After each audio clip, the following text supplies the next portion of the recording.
All right, we're going to go ahead and get started. This PowerPoint is going to be divided into three.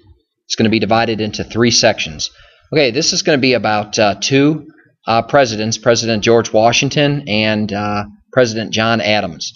Okay, key thing here that I want you to remember is we're going to create a strong federal government. So think federal with federalism, power that's split between the national and the state government. But again, the federal government has a lot of authority, but only what's written according to the Constitution. This is going to be from Chapter 8, Section 1. You can see the pages there. Some of the goals, we're going to find out how the new government was organized. We're going to explain why the new nation faced an economic crisis. Three parts of Alexander Hamilton's financial plan, and an event called the Whiskey Rebellion. Some terms would be inauguration. This is a ceremony in which the president takes the oath. A precedent, an example to be followed by others. A bond. This is a certificate issued by a government for an amount of money that the government promises to pay back with interest. And a speculator, person who invests in a risky venture in the hopes of making a large profit. Unconstitutional, that would be illegal or contrary to what is permitted by the Constitution. And then a tariff. This is a tax on imported goods. Okay, Washington had several reasons to feel anxious as he started his term as president. The country was divided on many issues. His actions would set a precedent that meant everybody was watching him. There was no guidebook or nobody to refer back to. And again, the new nation depended on him. So remember, this is, the American Revolution occurred. That ended officially with the Treaty of Paris in 1783. That period of time from 1783 onward, we lived through the Articles of Confederation. We know that didn't work. The new Constitution was written in 1787, which called for many things, one of which would be three branches of government. And the Constitution is ratified. That means accepted by the states. Well, guess what? Now we have to go and actually do the Constitution. And this is where we needed an executive branch. And Washington, there's no election. He's just unanimously chosen. And all eyes are on him. The first job of the president and the Congress was to put a working government in place.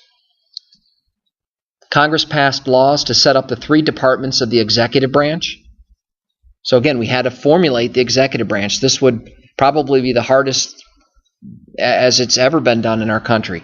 How do you go about setting that up? That was very troublesome. We had the Treasury.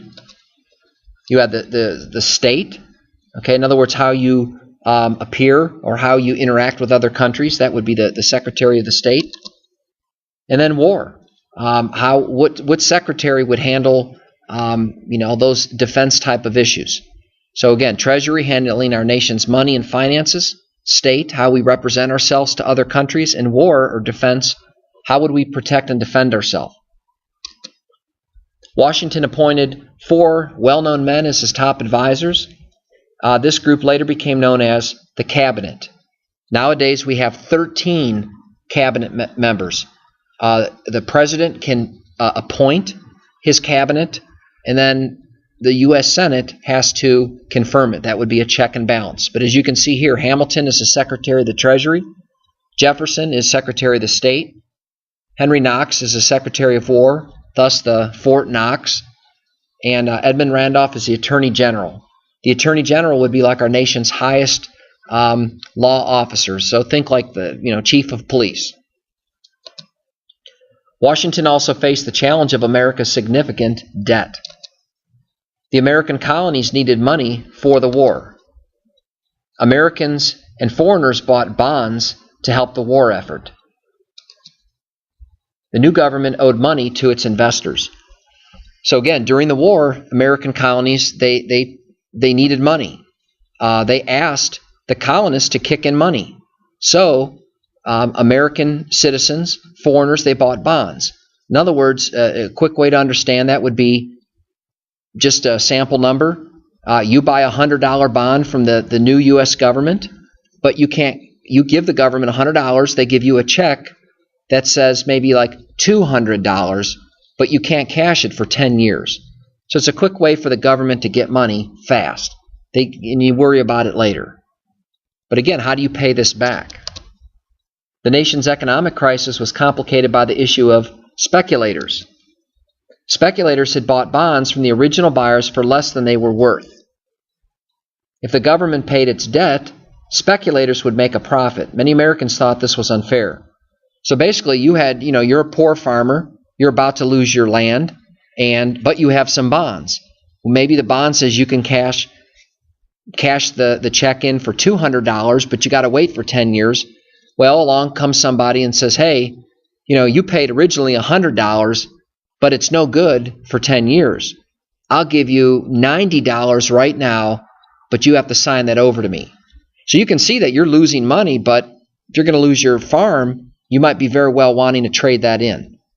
And then the conflict was, people were kicking around. Should the government just pay off all those debts? Well, if that's the case, speculators are going to make a lot of money.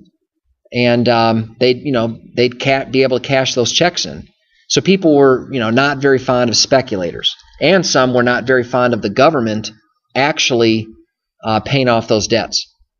The new government was not collecting enough money to repay its debt and needed new sources of income. So look at the chart there. Off to the left, you've got the amount of money it costs to run the government. This is under George Washington's first administration. You can see that the far column, the total income the U.S. is receiving. So again, we're receiving a bit more than it's costing to run the government. That's not too bad. But look in the middle. Look at that massive amount of money that our country owed. So this is a serious problem. The Secretary of the Treasury, Hamilton, he develops a plan to solve the financial crisis. He's saying that the government would pay all federal and state debts. So again, this new U.S. government will assume state debts, pay it all off. They would create a national bank. In other words, a banking system that's not just through the states, but it's run through the federal government. In other words, think more control.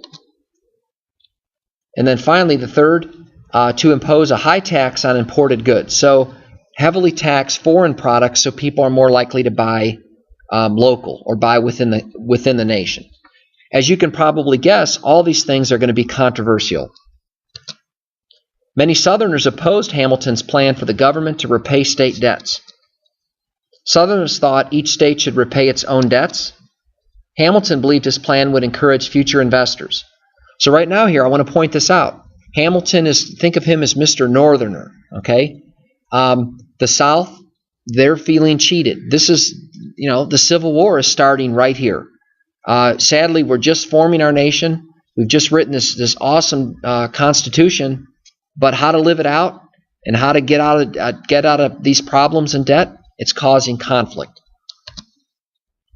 Southerners supported Hamilton after Congress agreed to build the new capital city in the South. So that was a concession. Remember, governments are often a series of compromises. So again, Congress said we'll move the capital down from New York, and that appeased the South. So the capital now isn't seen as just a northern capital. It's kind of seen as a north and southern capital. And if you look at the Atlantic coast, Washington, D.C., it's pretty much halfway in the middle. In 1791, Congress created the National Bank. Americans disagreed over whether the Constitution gave government this power. Southerners pointed out that the Constitution gave Congress the power to make all laws necessary and proper for fulfilling its duties. I might have said Southerners there, excuse me. Supporters for the National Bank, they're quoting that necessary and proper clause. They're saying it's necessary, we're broke. What part of that don't you understand? So they support it. Opponents believe the bank was unconstitutional because it was not mentioned in the Constitution. You couldn't see it. So these opponents would say, well, let's keep doing state banks, because if it's not in the Constitution, it gets bounced back to the states. So again, people are arguing over how to read the Constitution. And quite honestly, that's the same now. People either see things in the Constitution as being necessary and proper, or they don't see it there and they're upset if the national government handles it. Congress did not pass Hamilton's tariff plan. In 1791, it imposed a tax on all U.S. whiskey. This led to a farmers' revolt known as the Whiskey Rebellion. Washington sent troops to end the revolt. So again, remember, people are leaving the barter system trading apples and chickens, suddenly we have a currency and we're going to operate that. You have to, and you're going to get taxed on this. And again, a lot of farmers that didn't understand that, didn't agree, they protested. And Washington sent troops to end the revolt. In other words, that if you're going to protest, you're going to do it according to the First Amendment. You're going to peaceably protest, but you're not going to cause a riot or rebellion. And unlike Shays' Rebellion, we now have a military, not the greatest, but we're able to form and protect and defend the country as the Constitution would state. Okay, that's the end of Chapter 8-1. At this point, you want to mark on your I can statements or on a piece of paper where you left off time-wise. I'm going to keep going for the next section, but for today, that's all you need to pay attention to. Okay, this is going to be Chapter 8, Section 2. You can see the page numbers there. And the main objective, did political parties help create a strong federal government? We're going to talk about how political parties emerged, some of the political views of the Republicans and the Federalists, and discuss how the election of 1796 turned out. We'll learn about factions. These are organized political groups. James Madison and some of his Republican views. We'll learn about Thomas Jefferson, Alexander Hamilton. We're going to bring back some old names and talk about some new people. And then for John Adams, again, a vice president under Washington. He'll go on to be our nation's second president. Okay, how did these two political parties emerge? Think back to what we talked about in Section 1. You had Hamilton's plan for a national bank. You had Hamilton's plan for this tax on whiskey and imported goods. So people are kind of divided in the country. Early political groups were called factions. They were widely thought to be selfish. So in other words, they weren't really thinking about the nation as a whole. They're thinking more about their local interests or geographical interests. The North and South that would be one large group, but you might see those as factions. Washington and others feared that factions would be destructive to the new government. By the 1790s, Jefferson and Alexander Hamilton were quarreling and growing apart. Remember, Jefferson was a Secretary of State. Hamilton was a Secretary of the Treasury. It goes a little deeper than just these two guys disagreeing. Think of Jefferson as Mr. South. Hamilton as Mr. North. Hamilton wants protections that would benefit the North and the strong Northern economy. Jefferson is more of the people. He's opposed to the national bank. There's some pretty stark differences that we're going to see here in a minute. Again, Jefferson and Hamilton's differences are leading to the first political parties. Republicans supported Thomas Jefferson and his ally, James Madison. Federalists supported Alexander Hamilton and his ideas. So these are what you would call the first two political parties. Don't try to necessarily match them up today, by name that is, but the Republicans generally favored a smaller type of government with more state control. You might say that that's similar more to the Republican Party of today. Federalists were believing in a strong central government, that could get the job done, that doesn't mind using necessary and proper laws when needed. So again, the Federalists might be more like today's Democratic Party. Neither party is illegal. They just have different views about how to read and interpret the Constitution. The Republicans wanted to keep most power at the state or local level. They feared that a strong central government would act like a monarchy.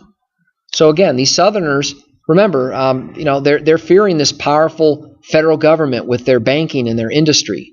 They want their states to be strong. There's still a lot of skepticism over trusting that central power. The Federalists said that the United States needed a strong federal government. They believed the federal government would hold the country together and deal with its problems. So you could see that federal government with the mindset of, kind of encircling the states.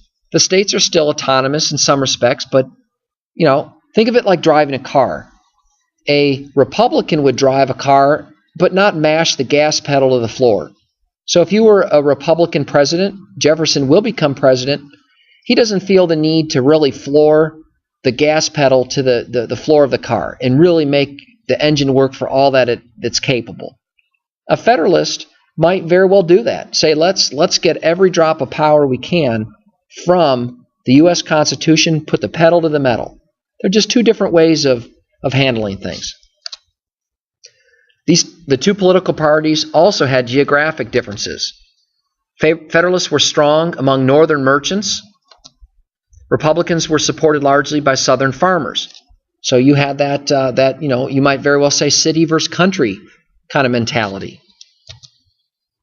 Some of the specific issues you can see here. And in a minute or two, you guys are going to take a quiz that's going to kind of go through these differences. So pay close attention.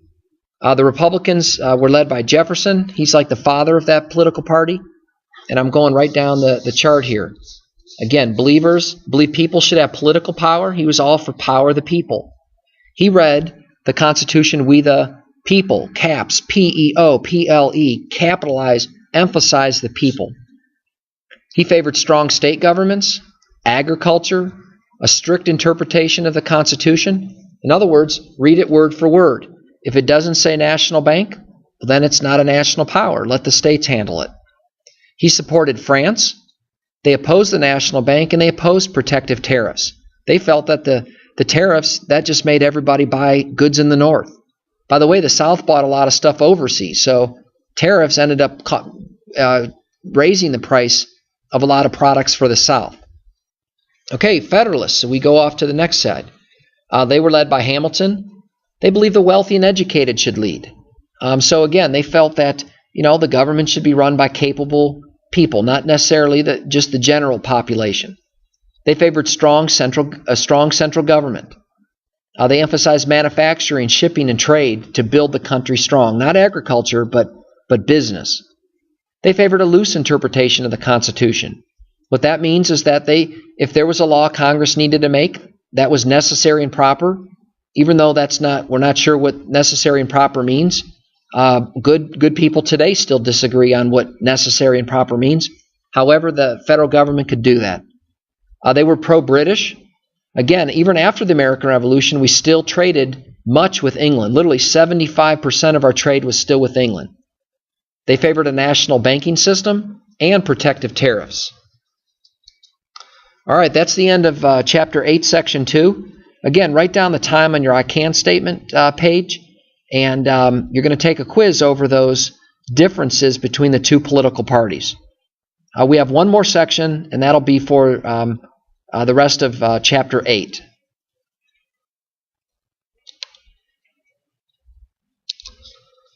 Okay, this is going to be the last section. This will be Section 3, at least regarding George Washington. Again, how did these events help create a strong federal government? We're going to find out some conflicts with Native Americans in the Northwest Territory, the French Revolution, and some of Washington's accomplishments as president. We'll learn about some people like Anthony Wayne. He's a war hero, and he'll be lead troops to victory against the natives. Impressment, forcing people into public service or use. John Jay. So again, we're going to learn about some new terms, some new people. How did the actions of Britain and France affect the United States? Britain was supporting Native American tax on American settlers. Britain and France were seizing American ships to gain their support. So this is a big problem here. Washington secured the Northwest Territory and encouraged Americans to stay neutral in European affairs. So think back to Section 2. Remember, the Federalists supported Britain mainly because 3/4 of their trade was with Britain. France was supported by the Republican Party led by Jefferson. So these are tricky about how to handle these foreign problems. But again, England is supporting native attacks on settlers. You got to do something about that. And both Britain and France were both seizing or impressing American sailors and ships to gain their support. Britain and France are going to fight, and they want the United States to be on their side. Another problem, Washington secured the Northwest Territory, think Ohio, and encouraged Americans to stay neutral. So again, Washington's kind of going the middle ground, saying, you know what, let's just stay right in the middle. We don't have money, we're broke. How would we even get over to Europe to help? We don't have a navy. Let's just stay neutral. The Treaty of Paris gave America a vast area called the Northwest Territory. This was after the Revolutionary War. See the Ohio River? Again, just go north, there's Ohio. But again, this big chunk that we have up here, if you kind of look at the arrow, that's all the Northwest Territory. Think about what we learned in class. That was done under the Articles of Confederation, and that formed out 5 states. Think WMO: Wisconsin, Indiana, Illinois, Michigan, and Ohio. British troops remained in the Northwest Territory. They aided Native Americans in resisting American settlement. So again, England never left their forts. They stayed in this territory. What are we going to do about it? You can't have enemy troops living in your country. You're going to have to do something about it. Again, we owed the Treaty of Paris stated that we would also pay back our debts to England, but many Americans never did that. So, both sides kind of defaulted on the Treaty of Paris in many senses. Americans wanted British troops to withdraw. That's obvious.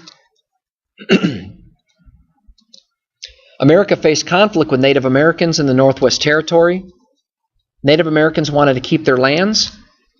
American leaders wanted to settle the West. They wanted to expand.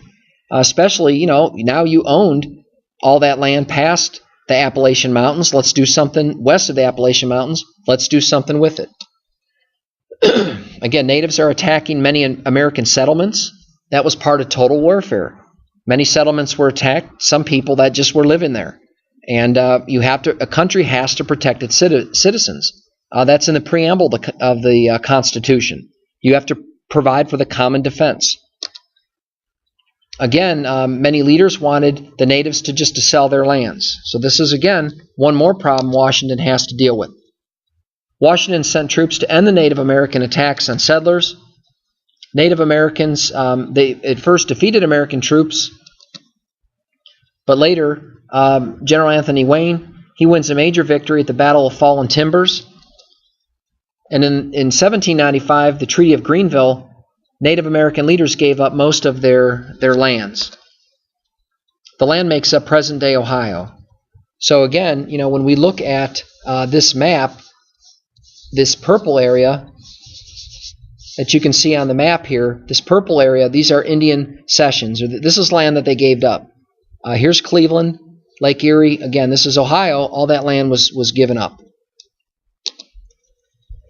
Okay, another problem. The French Revolution began in 1789. This is, Washington's first year as president. At first, most Americans supported the revolution. Honestly, France had helped us during our war. We had signed a treaty with France, the Treaty of Alliance in 1778. We stated that we would help them if they ever needed our help. However, look at the picture here. You've got leaders holding cut off heads. During the Reign of Terror, revolutionaries executed more than 17,000 people. So again, ultimately, just about all the leaders are going to get put on the guillotine. It's the correct way to say it. And again, your body would lay here where the arrow's at, and the blade would come down and off with your head. And we were horrified by this. We had people tar and feather British tax collectors and so forth. We made effigies. Remember, those were the ragdoll figures of King George III, lit them on fire. Not saying that was right or wrong, but again, we didn't cut off anybody's heads. And so we were horrified with this. Again, after this, the revolution became controversial in America. So again, there was a lot of blood that occurred in France. By 1793, France and Britain were at war. Washington wanted us to remain neutral. So again, we trade with both countries, and we were going to stay in the middle. Both countries wanted the U.S. to choose a side. They began stopping and seizing American ships. So again, they're frustrated with us. They're going to kind of provoke our hand. The British made matters worse by the impressment of sailors on American ships. Again, they forced American sailors to serve in the British Navy. So in other words, literally, you just capture people at sea. You force them to be sailors. If they don't like it, you get thrown overboard. Again, what choice would you do? Hamilton urged Washington to stay friendly with Britain. Britain purchased 75% of American exports. So Hamilton's like, don't irk the British, because our trade's going to go, and if our trade goes, there goes the economy. Again, Britain supplied 90% of American imports. So the things we're importing, 90% are from Britain. So Hamilton's saying, hey, if we're going to pick a side, let's stick with Britain. Washington sent John Jay to Britain. In 1795, Jay returned with the Jay Treaty. Famous treaty. John Jay, by the way, he'll go on to become our first Chief Justice of the United States Supreme Court. In this Jay Treaty, a treaty is a formal agreement between two countries. America agreed to pay debts owed to British merchants, like I'd said earlier. Britain agreed to pay for seized ships, leave the Northwest Territory, stop aiding the Native Americans. In other words, whispering in their ear, encouraging them to attack. And Britain also would agree to end impressment. The Jay Treaty was controversial. Republicans think the Southerners under Jefferson opposed the treaty. They believed it gave too much to Britain and too little to America. The Federalists think Alexander Hamilton in the North, they were in favor of the treaty because it kept peace with Britain.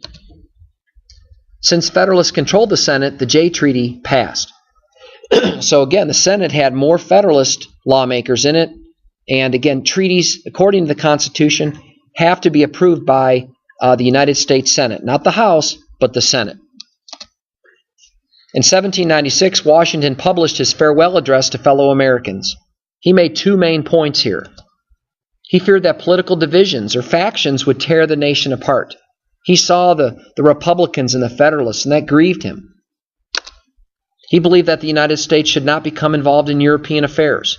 He wanted to become more isolated, being that Europe had been fighting for hundreds, thousands of years. He felt that we should stay put and keep out of that. Washington took pride in his accomplishments. America had a strong federal government. Remember, that's the key thing here. Our country, albeit problematic, it was growing stronger and more capable. The economy was growing stronger and improving. He had avoided war with France. And the Northwest Territory was free from British troops and safe to settle. So these were some big accomplishments as a president. And you get rated as a president based on, what you do. Okay, that's the end of Section 3.